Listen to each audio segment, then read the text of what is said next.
The C-SPAN networks bring you long-form public affairs programming from the nation's capital and are a public service of your television provider. C-SPAN, created by cable. Now we'll turn to Mr. Seth Rogen. Mr. Rogen, welcome, and please proceed.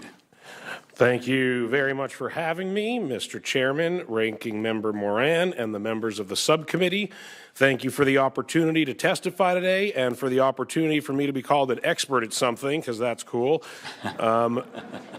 I don't know if you know who I am at all. You told me you never saw Knocked Up, Chairman, so it's a little insulting. But I want the record to note. Very important, guys. I want the record to note this is the first time, I will wager this is the first time in any congressional hearing in history that the words knocked up has ever been. Oy, you're not going to like the rest of this then.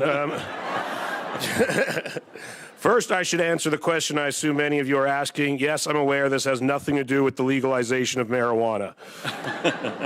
In fact, if you can believe it, this concerns something that I find even more important.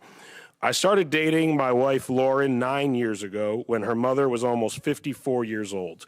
The first time I met her parents, being the mensch that I am, I was excited to spend time with them and make Lauren think I was the type of guy she should continue dating.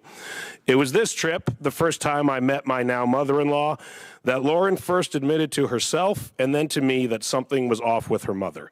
I guess the clues were unfortunately easy to spot since both of Lauren's mother's parents had Alzheimer's disease. Soon after this trip, at 55 years old, Lauren's mother was diagnosed with early onset Alzheimer's. Now, at this point, my impression of Alzheimer's was probably what I assume most people's impression is. I thought it was something only like really, really old people got, and I thought the way the disease primarily showed itself was in the form of forgotten keys, wearing mismatched shoes, and being asked the same question over and over. This period, which was the only way I'd seen Alzheimer's displayed in movies or television, lasted a few years for Lauren's mom. After that, however, is when I saw the real ugly truth of the disease. After forgetting who she and her loved ones were, my mother-in-law, a teacher for 35 years, then forgot how to speak, feed herself, dress herself, and go to the bathroom herself, all by the age of 60. Lauren's father and a team of caregivers dedicate their lives to letting my mother-in-law be as comfortable as she can be. They would love to do more but can't because, as you've heard, unlike any of the other top 10 causes of death in America, there is no way to prevent, cure, or even slow the progression of Alzheimer's disease. Another thing I didn't realize until I was personally affected was the shame and stigma associated with the disease.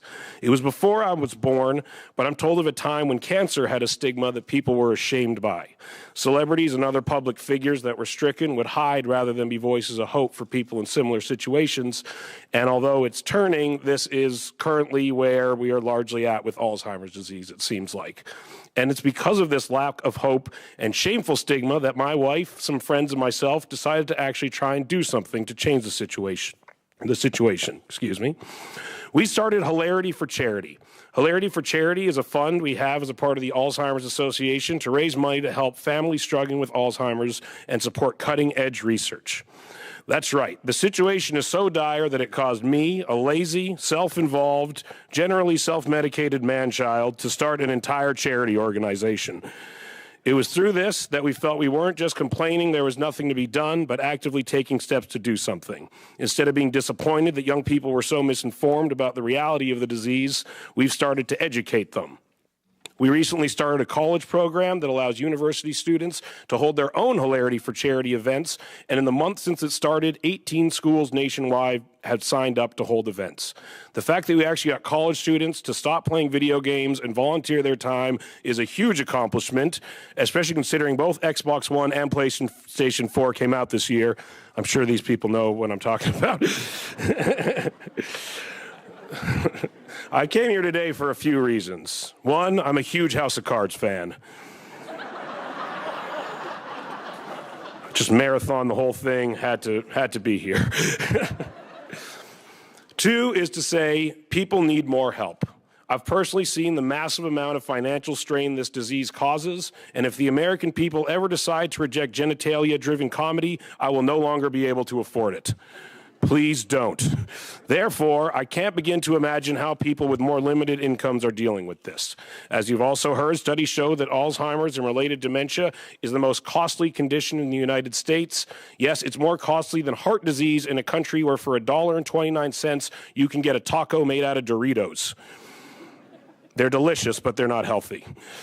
While deaths from other major diseases like heart disease, HIV, and strokes continue to decline, deaths from Alzheimer's have increased almost 70% in the last 15 years. Over 5 million Americans have Alzheimer's, and at this rate, in 35 years, as many as 16 million will have the disease. The third reason I'm here simply is to show people that they're not alone. So few people share their personal stories. So few people have something to relate to. I know that if me and my wife saw someone like me talking about this, it would probably make us feel a little less alone. Americans whisper the word Alzheimer's because their government whispers the word Alzheimer's. And although a whisper is better than the silence that the Alzheimer's community has been facing for decades, it's still not enough.